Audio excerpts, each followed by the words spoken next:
नमस्कार दोस्तों।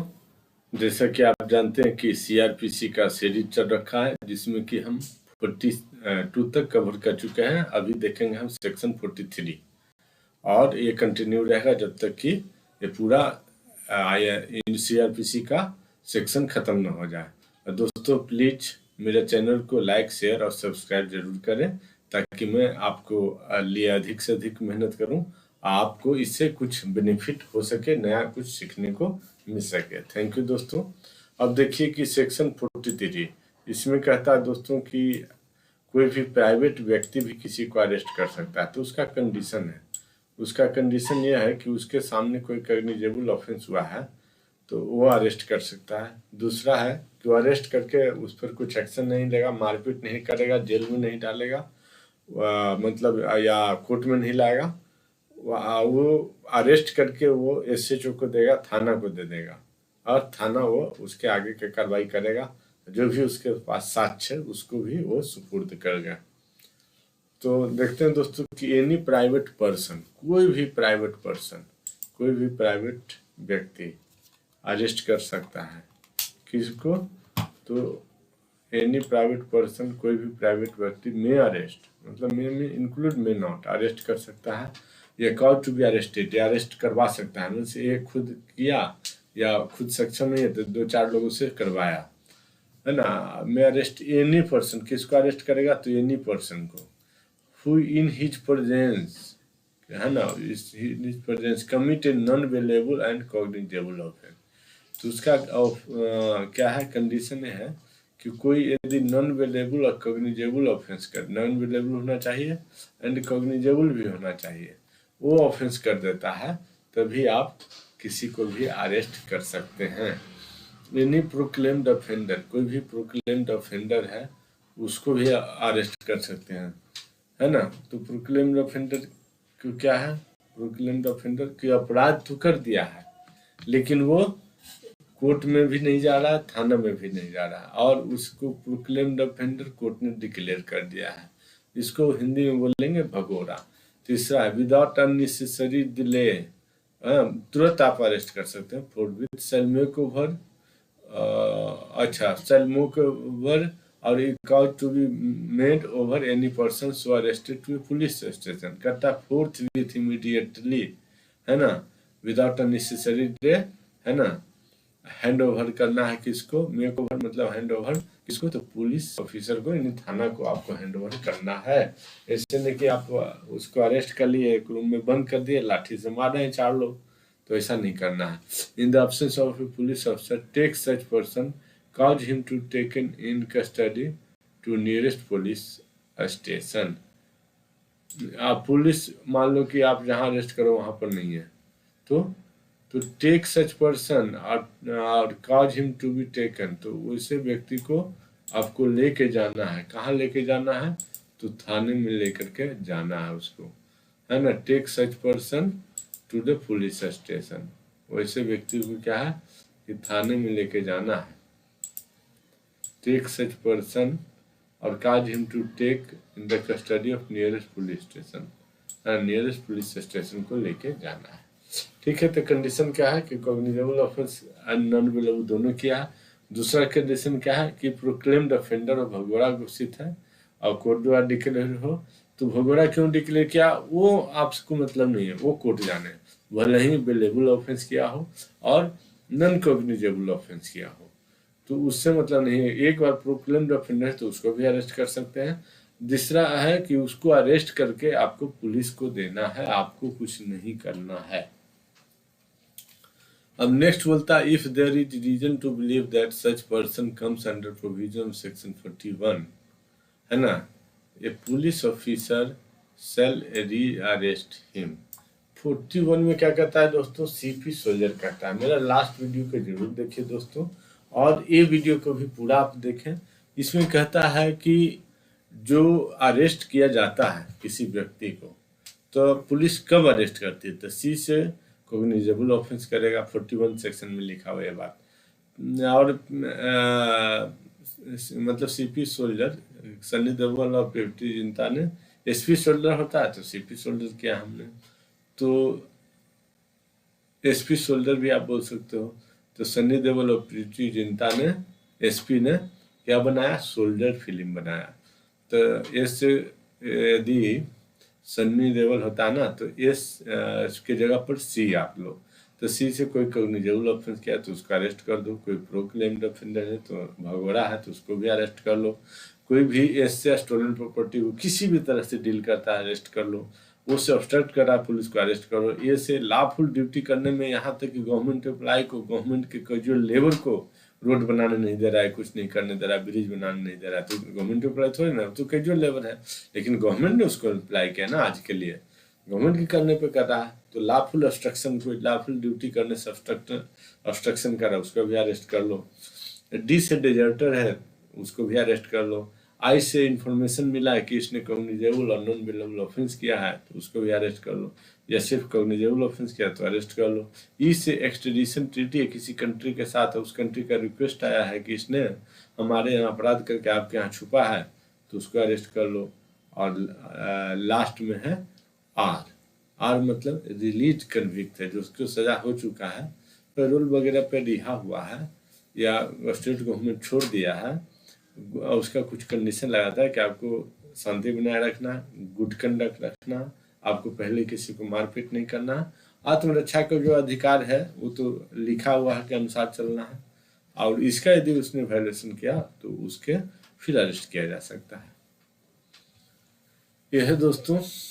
उसके बाद है सेक्शन 3 का सबसेक्शन, सेक्शन 43 का subsection 3, if the reason to believe that he has committed a non-cognizable offense, क्या किया उसने, non-cognizable offense किया, and he refused on the demand of a police officer to give his name and address, police officer के नाम और address देने से वो मना किया है। कमिटेड क्या किया है, नॉन बेलेबल ऑफेंस कमिट कर दिया है, रिफ्यूज कर दिया है demand of a police officer to give his name and address, नाम और एड्रेस अपना देने से ही मना कर देता है पुलिस अफसर को, या नॉन कॉग्निजेबल ऑफेंस कमिट किया है उसने, तो क्या करेगा, पुलिस उसको अरेस्ट करेगा।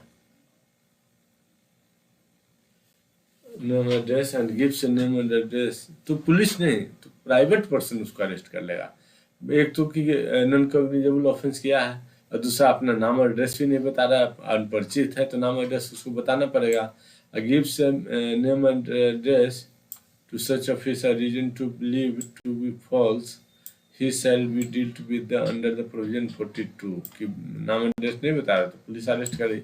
If there is no sufficient to believe that he has committed any offence he shall be once release, मतलब ये अब हो गया है कि पुलिस को हैंड ओवर किया तो पुलिस क्या करेगी उसको, पहले तो पुलिस को हैंड ओवर कर देना है सेक्शन 43 सब सेक्शन 2 में। अब सेक्शन 43 सब सेक्शन 3 में पुलिस क्या करेगी, यदि कॉग्निजेबल ऑफेंस में किया है और तो नाम एड्रेस बता दिया तो बेल दे दो उसको, नॉन अवेलेबल है तो, और नॉन अवेलेबल तो जुडिशियल का जज को भेज दो, जज जुडिशियल कस्टडी भेज देगा।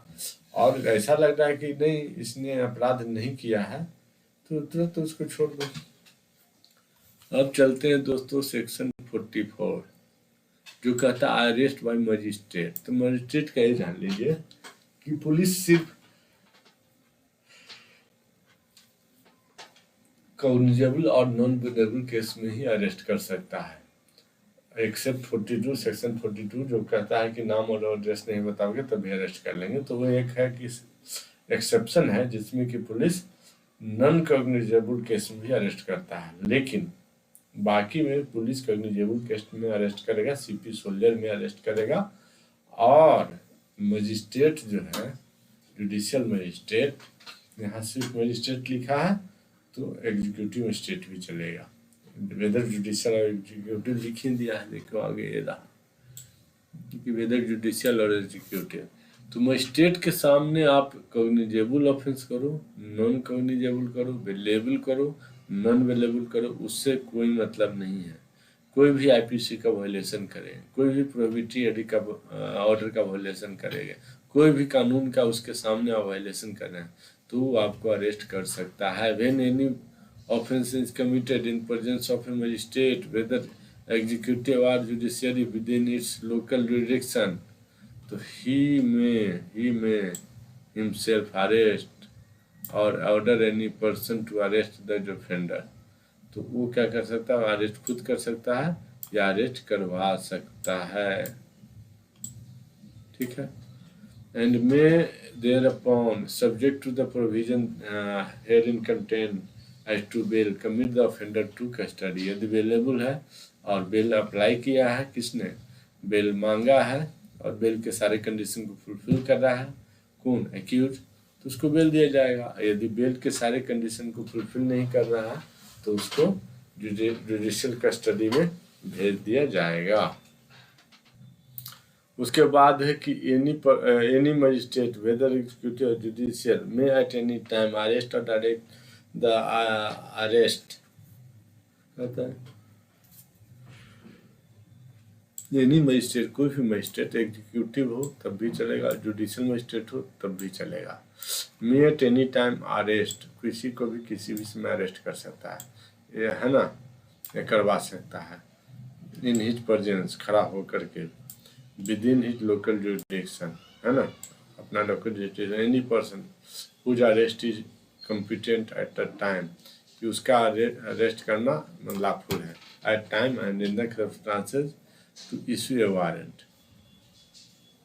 और कैसा है कि इसके लिए उसको वारंट इशू किया जाता है। तो वारंट इशू किस में किया जाता है, वारंट केस में कब किया जाता है, प्रोक्लेम्ड ऑफेंडर हो, फिर मिल गया हो, या नॉन कॉग्निजेबल केस क्या हो, मिल गया हो, बेलेबल नॉन बेलेबल केस क्या हो, पकड़ा गया हो या नहीं पकड़ा गया हो, तो वारंट इशू करना होता है। और पकड़ा गया तो उसको तुरंत अरेस्ट कर लो।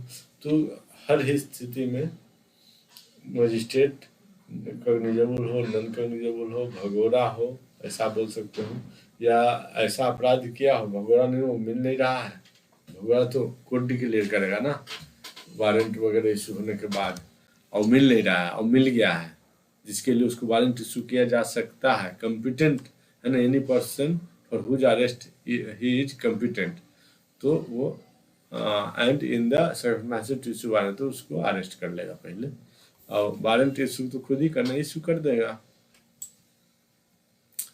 चलिए देखते हैं सेक्शन 45, सेक्शन 45 क्या कहता है।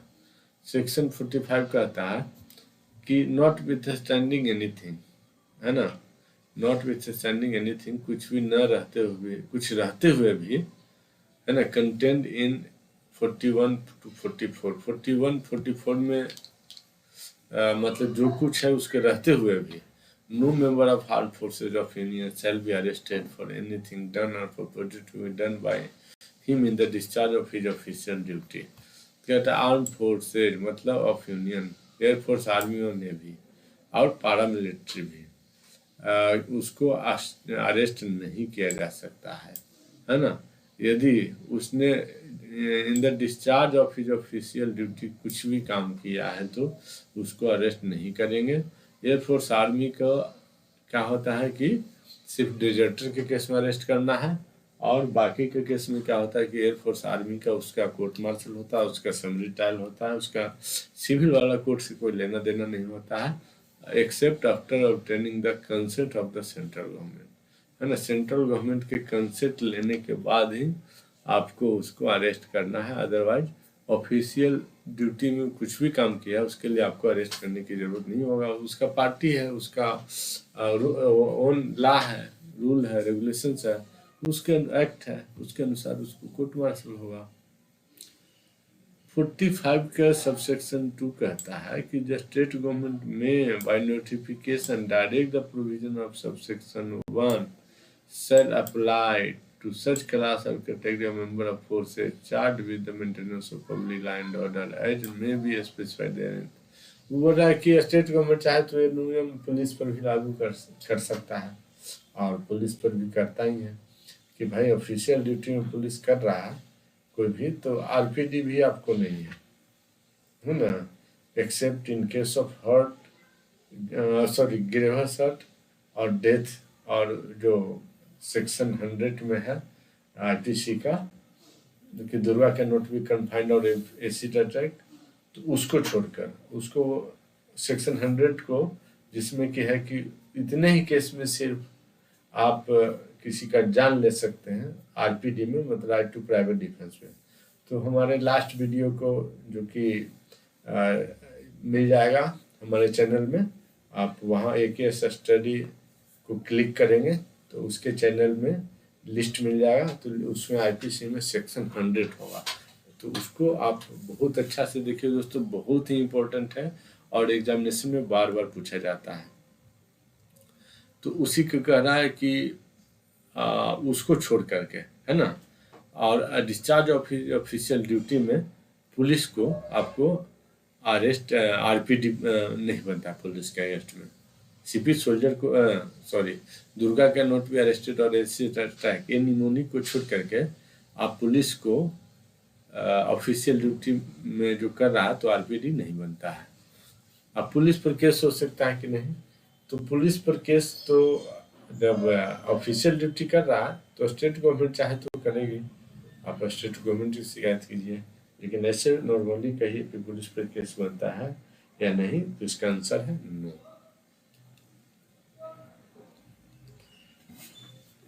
Wherein they may be serving, and thereupon the provision that subsection shall apply if for the expression of central government occurring therein the state government were substituted, तो स्टेट गवर्नमेंट भी substitute कर सकता है।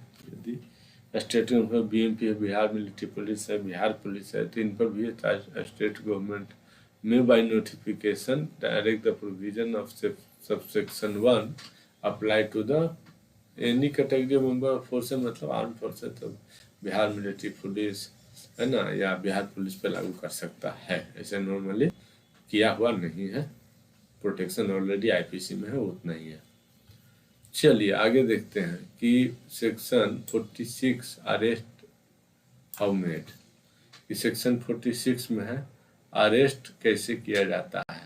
In making an arrest, एक arrest करने में, in making an arrest the police officer or the other person making the same shall actually touch or confine the body of person to be arrested, मतलब उसको हाथ पकड़ सकता है, कोई दिक्कत नहीं है, उसको हैंडकफ कर सकता है, हथकड़ी लगा सकता है, कोई दिक्कत नहीं है, और उसको पकड़ेगा नहीं तो कैसे अरेस्ट होगा, unless there be a submission to custody by board or action, unless आपको लगे कि ये बोर्ड एक्शन से बोल रहा है कि सर मैं कहीं नहीं रहूँगा, मुझे छोड़ दीजिए, मैं चलता हूँ आपके साथ, और आपको पूरा विश्वास हो जाता है कि ये चलेगा, आप लोग बंदूक के साथ, मान लो 10-12 पुलिस वाला वो अकेले है तो कहाँ भागेगा, तो बस उसको छोड़ दे, जिप्सी में बैठाओ ले जाओ।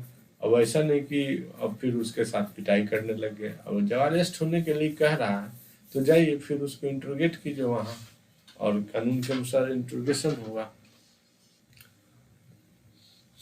उसके बाद कहता है कि यदि वो मतलब अरेस्ट से भाग रहा है तो फोर्स यूज कीजिए, है ना, तो इस तरह से नेसेसरी जो फोर्स है यूज करना है। लेकिन और कह रहा है कि right to cause death of a person not accused of an offence punishable with death or imprisonment for life, है ना, आप डेथ नहीं कॉज कर सकते, आप गोली नहीं चला सकते, लेकिन उस पर्सन पे गोली चला सकते हैं अरेस्ट करने के लिए भाग रहा है तो, जो कि डेथ पनिशमेंट से अवॉर्डेबल हो सकता है, वो वाला ऑफेंस किया है। इम्प्रिजमेंट से लाइफ अवॉर्डेबल वाला ऑफेंस किया है, उसमें गोली चला सकते हैं। ठीक है, कहता है सर में कि report 10 permission of judicial first class offence committed और arrested to be made exceptional no women, कहता है कि women shall be arrested. Any woman shall not be arrested after sunset or before sunrise, है ना, where such exceptional circumstances exist, the woman officer shall make a written report and obtain a prior permission to judicial magistrate first class। कहता है कि यदि कोई women को आपको arrest नहीं करना है, यदि वुमेन का अरेस्ट करते हैं तो आपके जुडिशियल मजिस्ट्रेट जुडिक्शन कहाँ पड़ता है, तो JMFC जुडिशियल फर्स्ट क्लास से रिटन परमिशन ले लीजिए और फिर उसको अरेस्ट कर सकेंगे, वुमेन ऑफिसर करेगा। ऐसे तो एक्सेप्शनल सर्कमस्टांसेस दिखाना पड़ेगा आपको, तो वो आदेश देगा कि ठीक है अरेस्ट करो इसको, और नहीं तो आपको वुमेन को रात में अरेस्ट करना ही नहीं है। उसके बाद कहता है search of place entered by a person sought to be arrested. और जिसको अरेस्ट करना है तो उस प्लेस को आप सर्च कर सकते हैं, उस प्लेस के गेट को तोड़ सकते हैं और वो वहाँ आप इंटर हो सकते हैं। आप मतलब पुलिस इंटर होकर के उसको अरेस्ट कर सकती है, सर्च भी कर सकती है without search warrant. Search warrant तो करेगा ही, कॉग्निजेबल ऑफेंस किया है और नॉन अवेलेबल ऑफेंस किया है तो बिना सर्च वारंट के भी आप सर्च कर सकते हैं। ठीक है। On demand of such person acting aforesaid or such police officer allow him free ingress or out ingress। ठीक है। कहता है any person acting under warrant of arrest, warrant of arrest है तब, और any police officer having authority to arrest has reason to believe that such person to be arrested had entered into this house at that hour or any place or within any place, person residing or being in member in charge of such place क्या करेगा on demand such person acting on an officer or such police officer allow him free ingress or ingress मतलब उसको जाने देगा घर में and afford all reasonable facility to search therein. यहाँ कह रहा है कि अंडर वारंट ऑफ अरेस्ट है तब उसको सर्च करने देगा, या police officer having authority to arrest, तो अथॉरिटी कैसे रहता है, नॉन अवेलेबल है और कॉग्निजेबल ऑफेंस है तो ऑथराइज है अरेस्ट करने के लिए विदाउट वारंट हुई, तो उसको भी वो अलाउ करेगा कि उस जगह को सर्च करे। ठीक है। उसके बाद है pursuant of offender into other jurisdiction, है ना। तो कहता है कि ये पुलिस ऑफिसर में, है ना, for the purpose of arrest without warrant, है ना, कॉग्निजेबल और नॉन अवेलेबल किया था, अरेस्ट विदाउट वारंट नहीं करेगा। एनी पर्सन को कहाँ तक चेस कर सकता है, टू हुम ही जो था परस्यू मतलब उसको चेस करेगा, such person into any place in India, और भाग रहा है, पीछा कर रहा है, चोर सिपाही वाला खेल कर रहा है, मान लो पटना में अपराध किया, भाग गया कोलकाता में, फिर उसके बाद भाग गया कटक उड़ीसा में, फिर उसके बाद भाग गया मान लो कि हैदराबाद में, फिर उसके बाद भाग गया चेन्नई में, फिर उसके बाद भाग गया तिरुवनंतपुरम, फिर उसके बाद फिर उसके बाद मुंबई में, इस तरह से फिर उसके बाद अहमदाबाद, फिर उसके बाद दिल्ली, फिर उसके बाद श्रीनगर, फिर उसके बाद लखनऊ। तो ऐसे कैसे चलेगा, चोर सिपाही खेल रहा तो पीछे पीछे पुलिस भी जाएगी, तो पुलिस कहाँ तक पीछा कर सकती है, और इनटू अदर जुरिडिक्शन, तो हाँ पूरे इंडिया में जा सकती है।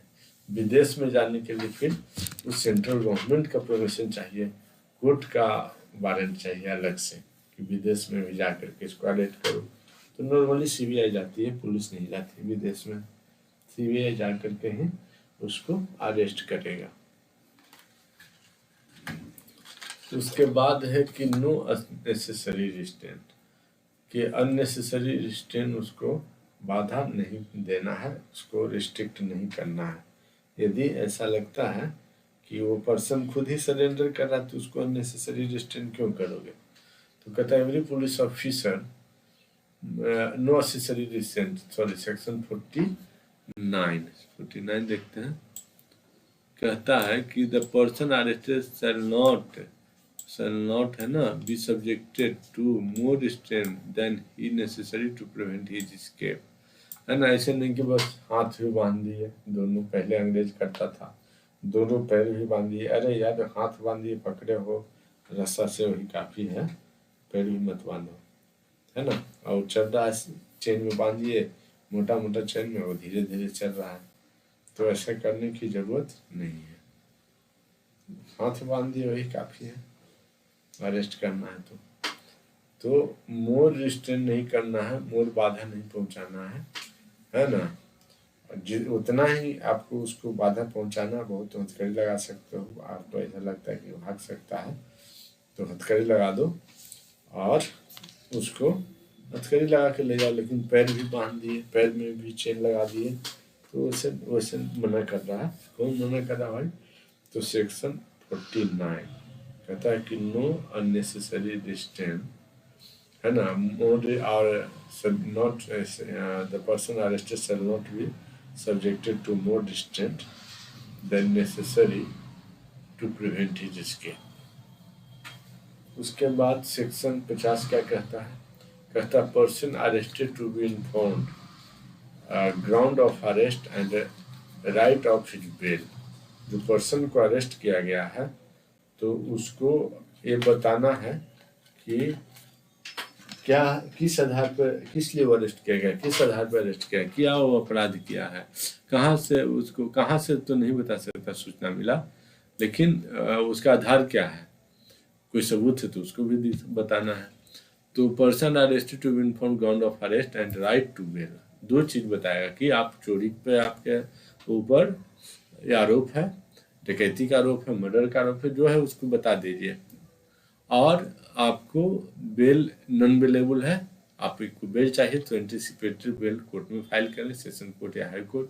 आपको बेल बेलेबल है तो आप बेल फाइल करें, कॉग्निजेबल है, बेलेबल है और कॉग्निजेबल है तो आप बेल फाइल करें वहाँ पर कोर्ट में, या आप बोलिए कि थाना में भी अप्लाई कर सकते हैं। आपको SHO साहब देखेंगे और ज़रूरत पड़ा तो बेल दे देंगे, उसके बाद आप घर जा सकते हैं, आपका अधिकार है बेल। बेलेबल केस में क्या है? अधिकार है।